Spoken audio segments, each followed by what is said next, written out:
Ian's Movie Month 1, August 2016. Tombstone, Jumanji, Tales of Halloween, Godzilla, A Perfect Murder, Colonia, The Nice Guys. In which I talk about the movies, new or old, I've seen, enjoyed or suffered through this month. First movie of the month was Tombstone from 1994. Legendary lawman Wyatt Earp arrives in Tombstone with his older and younger brother and their wives, but he's long since retired from the law profession and is just in town to make a buck, only to find the place is under the control of a vicious criminal gang known as the Cowboys. Still, all Wyatt wants is to keep his head down, make some good money and then probably get out of there, but circumstances soon begin to conspire to make that impossible, and a showdown inevitable. Kurt Russell and Val Kilmer, in probably his best performance as Doc Holliday, lead a fabulous cast, including Michael Biehn, Bill Paxton, Sam Elliott, Dana Delany, Powers Booth, Terry O'Quinn and more, in this thoroughly entertaining mid-90s western. I'm not even really much into westerns in general, but this is a very enjoyable film. Next up was Jumanji from 1995.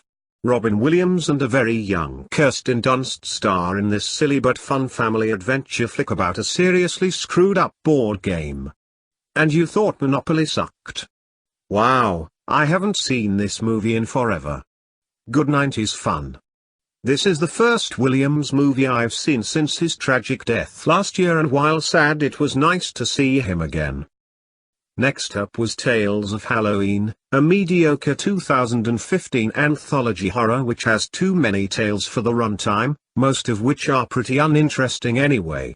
To be fair, the one with the kidnappers who abduct a millionaire's son only to find it's not a child but a malevolent little demon he's been trying to get rid of was fun, and the one with the Friday the 13th style killer getting his comeuppance from a ticked-off alien was absolutely hilariously OTT, but again too brief. I'll confess to a snicker or two at the closing tale with the killer pumpkin, but again it was woefully underdeveloped. All three of those were in the last half hour too, and the ones in the opening hour or so were all largely completely forgettable. Next up was The Shallows at the cinema. A young female surfer is terrorized and stalked by a killer shark in an isolated beach miles from civilization in this passable if fairly unremarkable thriller. Watchable but frankly very overhyped and nothing special. The next film I saw was Godzilla. No, not the modern one with that bloke off-breaking sad or whatever it's called, the 1998 one with Ferris Bueller and Leon, those two blokes who do voices on The Simpsons, unattractive young actress I've never seen in anything else anywhere ever, and Beth from News Radio. This is the one no one likes, or so I've heard, and while it's certainly not in the top tier of 90s movies, it's entertaining enough in a dumb sort of way. No, I've not seen the modern version. It's the modern version, which is reason enough not to in Ian World. Next up was A Perfect Murder, another from 1988. Michael Douglas is a wealthy businessman facing financial disaster who is less than impressed when he finds his young wife, Gwyneth Paltrow, has been having an affair, and decides the best option is to have her removed from the picture permanently, thus still enabling him to keep all her dosh, and blackmails her own lover to do the deed. But the best laid plans of Mike and men never go smooth.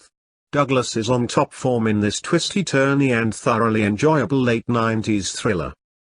Next up was Colonia, starring the supernaturally attractive and talented Emma Watson.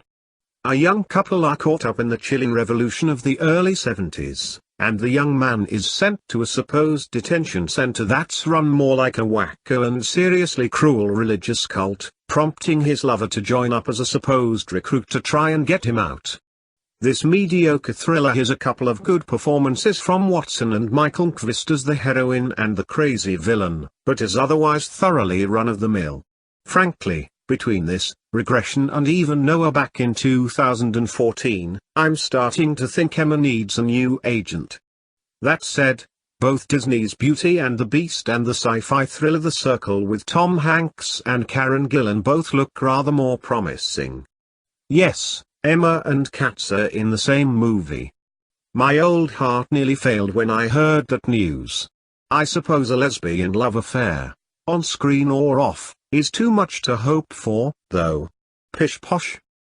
And the final movie I saw in the month of August was The Nice Guys. Russell Crowe and Ryan Gosling are a self-employed enforcer and private eye respectively who are thrown together while looking for a missing girl whose connection to a number of suspicious deaths soon lands them in a murderous conspiracy way over their heads.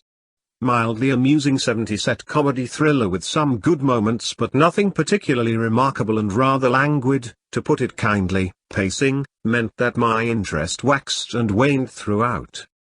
And that's my monthly movie roundup for August. See you next month.